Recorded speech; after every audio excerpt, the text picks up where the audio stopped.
Hello, ladies and gentlemen. Today we're going to talk about why I changed my mind about Bad Bunny. So, before the Super Bowl, I fully understood why conservatives took such an issue with this guy.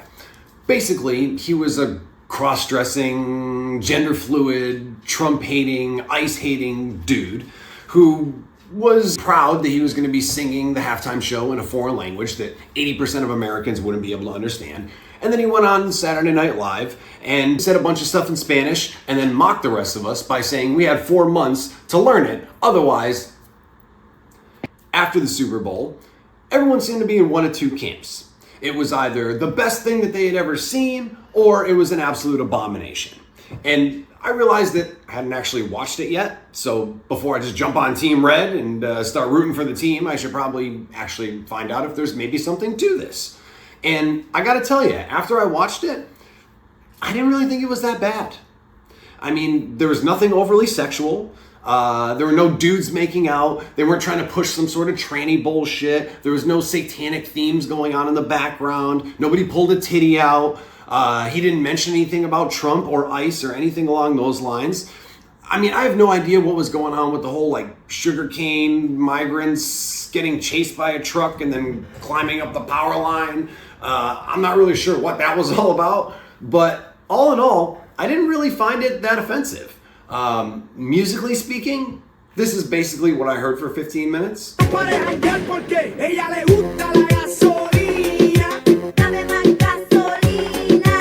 all in all, I didn't really think it was that bad. And then later on that night, I actually watched Piers Morgan, and I saw this clip that really made me rethink my entire position on this. So I'm going to play that for you. It's a couple minutes long, but check this out. Yeah, I think to me, that's kind of the heart of the matter. I personally didn't like the halftime show all that much, just from a musical perspective. It's not the music I like. I'm not of the generation that, likes Bad Bunny. That's totally fine.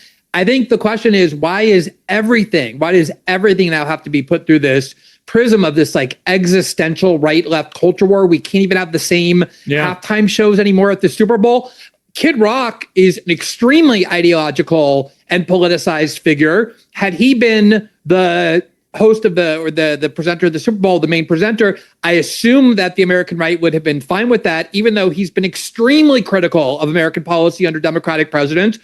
Music and art of all kinds typically has a politicized component to it. We've had a ton of non-Americans be at the halftime show before, like Rihanna and Paul McCartney and The Who and Coldplay. It goes on and on. Here's an American presenter who's extremely successful. And I just think the problem is everything gets catastrophized into this intense culture war where you can't just say, I like the show or I don't. I like this artist or I don't. The reality is he's a gigantic, extremely popular musician among tens of millions of Americans, arguably the most popular, one of the top 5.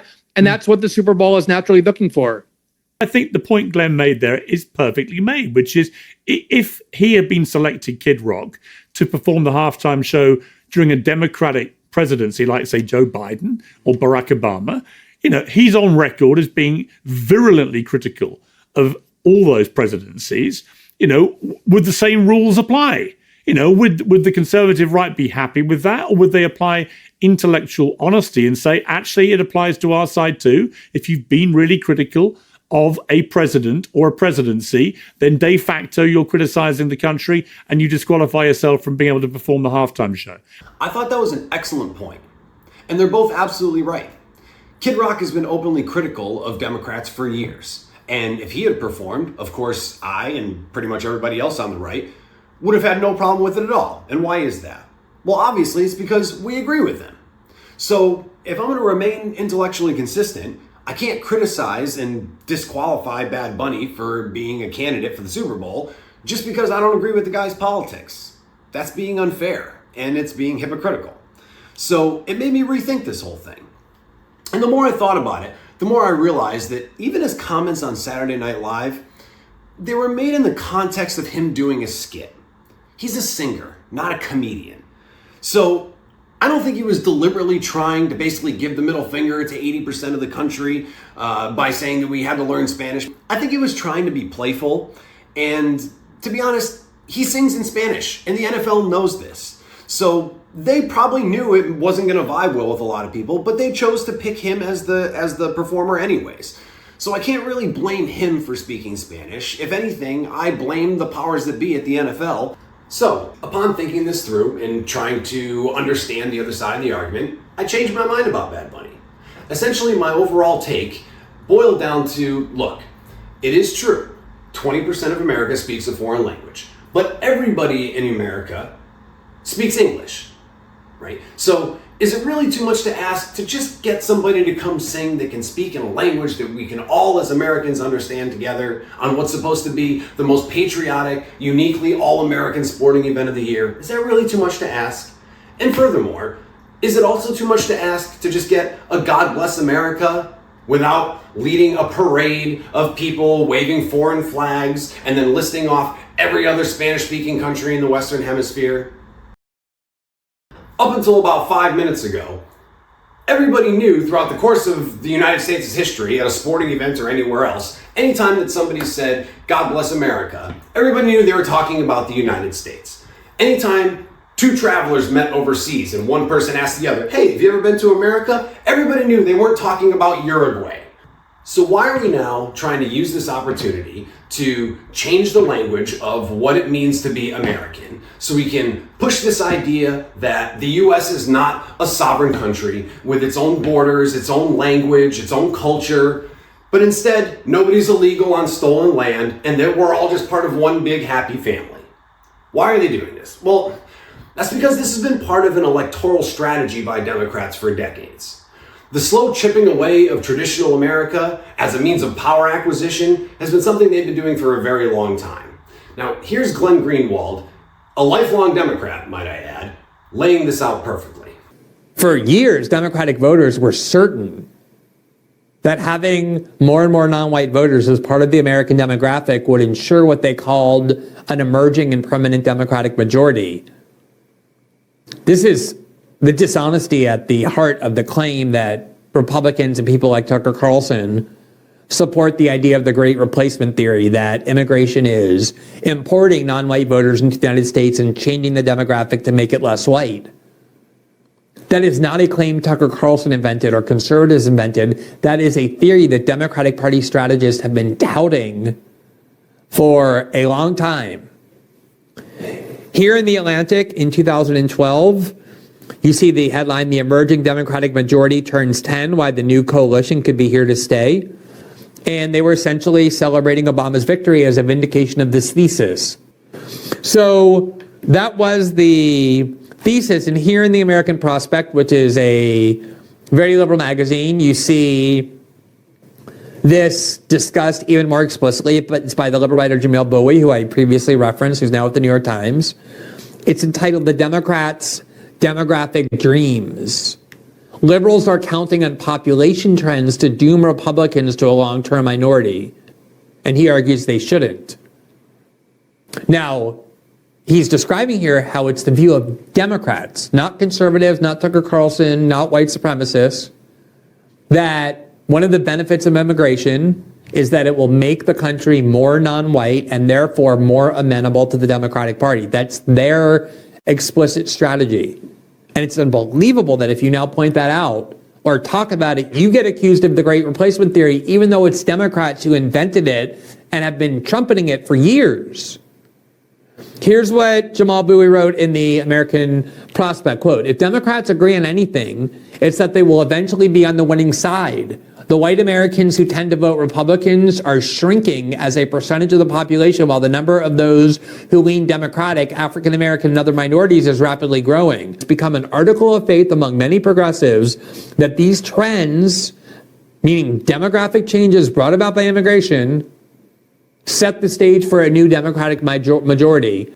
That has been the assumption of the Democratic Party forever. Non-white voters are their property. They automatically receive their vote no matter what. And obviously the key to winning elections into the foreseeable future, Democrats argued, was changing the demographic composition of the United States by making it more non-white through immigration. And he's absolutely right. Before 1965, for the first 200 years of our country's existence, about 75% of all the people that immigrated to the United States were from Western Europe. Nowadays, that number is 12%, with nearly 50% being from Latin America. Now, to be fair, a lot of corporate establishment Republicans have supported mass migration for a very long time because they wanted the cheap labor. There's no question about that. So there is blame to go around, absolutely. But it has been a strategy of Democrats to gradually weed out the white vote for decades because Democrats know that non-whites overwhelmingly vote for Democrats, right? By importing millions of foreigners, essentially, if they pepper them with a bunch of free shit on top of it, they're basically guaranteed a voting block of tens of millions of future voters for generations to come. You don't believe me? Now more than ever, we're short of workers. We have a population that is not reproducing it on its own with the same level that it used to. The only way we're going to have a great future in America is if we welcome and embrace immigrants, the dreamers, and all of them, because our ultimate goal is to help the dreamers, but get a path to citizenship for all 11 million or however many undocumented there are here. And listen to what he says here. He's very specific. The only way we're going to have a great future for America is if we welcome and embrace immigrants, and all of them, because our ultimate goal is to not just help the dreamers, in other words, not just the people that, hop the fence and manage to pop out a kid. Obviously, those, of course, are just automatically Americans just by the very nature of them being birthed on our soil. That makes them automatically Americans. Okay, whatever. But not just the dreamers, but to get a pathway to citizenship for all 11 million undocumented migrants, or however many there are. Could be 50 million, it doesn't matter. To them, the more the merrier. I don't know how much more explicit or direct he can possibly be. So there's absolutely no question that Democrats have been using this tactic of gradually eliminating the white vote to their benefit for years. You still don't believe me? I have the distinct honor to be able to come before you and say I actually lost white population in my community. I lost them. They left. They left. I didn't ask them why. They left. So if you see 1 or 2 or 3 or 4 or 5 whites in my neighborhood, they're passing through. This is coming from the party who claims to stand for love, unity, tolerance, and inclusion. But you see, he explicitly framed the honor he felt was a result of white people leaving, not his district becoming more diverse. Now, can you imagine what would happen if a white politician came out tomorrow, went up to the podium and said, I have the distinct honor to stand before you here today to inform you that I have lost the black population in my community, ladies and gentlemen. I don't know what happened to them. They left. They left. So, if you happen to see 2 or 3 or 4 of them walking around, just make sure your doors are locked. But otherwise, we'll have no problems, no worries. They're just passing through, everybody. And then celebrate. Can you imagine that? Half of the people's heads in this entire country would simultaneously explode. He'd be branded an evil, awful racist, canceled, probably thrown in jail, beat up, threatened, the whole 9 yards. It would be an absolute catastrophe. But when someone says that about white people, it's celebrated and cheered. Nobody gives a shit. They think it's great. But this has now become part of a much more insidious tactic, especially since the rise of the anti-white woke mind virus that infected such a broad portion of the American population during the Obama years. And it still really haunts us to this day. The number of white liberals who have been brainwashed through this constant bombardment of toxic whiteness and white guilt is just astounding. And indoctrinating future generations with stuff like critical race theory that doesn't bring everybody together under the umbrella that we're all Americans, but instead it puts kids especially into categories of either the oppressor or the oppressed, or in other words, straight white men or everybody else. And it's become, in my opinion, one of the most divisive issues of our time. And this is why, when I simply pose the question of, guys, is this too much to ask? I have not seen a single left-leaning person, either online, social media, on TV, or anywhere else, respond to that with anything that even resembles, it's kind of a fair point. I don't necessarily agree with it, but at least I can understand where these guys are coming from. Not even close. What has been the overwhelming response from the left? I'll give you one guess. It's the same response that they always have. Wait for it. Racism. And this is the problem. Broadly speaking, the right thinks the left is wrong because they're misguided. The left thinks that the right is wrong because they're evil. And why would I bother wasting my time trying to understand the perspective of somebody who is a fundamentally evil, terrible person? This is a professor at Yale, one of the most prestigious institutions in the world. The question for us this evening: can white people be saved? So if you have not followed this, let me state it clearly. No one is born white. Do not tell children that. No one is born white. There is no white biology. But whiteness is real. Whiteness is a working, a forming toward a maturity that destroys. Yes, I want to change the geography because that is the only way. That's the only way to remove us from this vision, this trajectory toward death. And most importantly, I want to save people from becoming white. Yeah. Thank you. Wow. Yes, I want to change the geography because that is the only way to remove us from this vision towards death. And most importantly, I want to save people from becoming white. Thank you. He says to a crowd of cheering, self-loathing white liberals who are just mesmerized and overwhelmed with admiration for the bravery of this man. I mean, just, brilliant. Just brilliant. Please, Professor, please save me from my whiteness. I'm sorry. Hold on.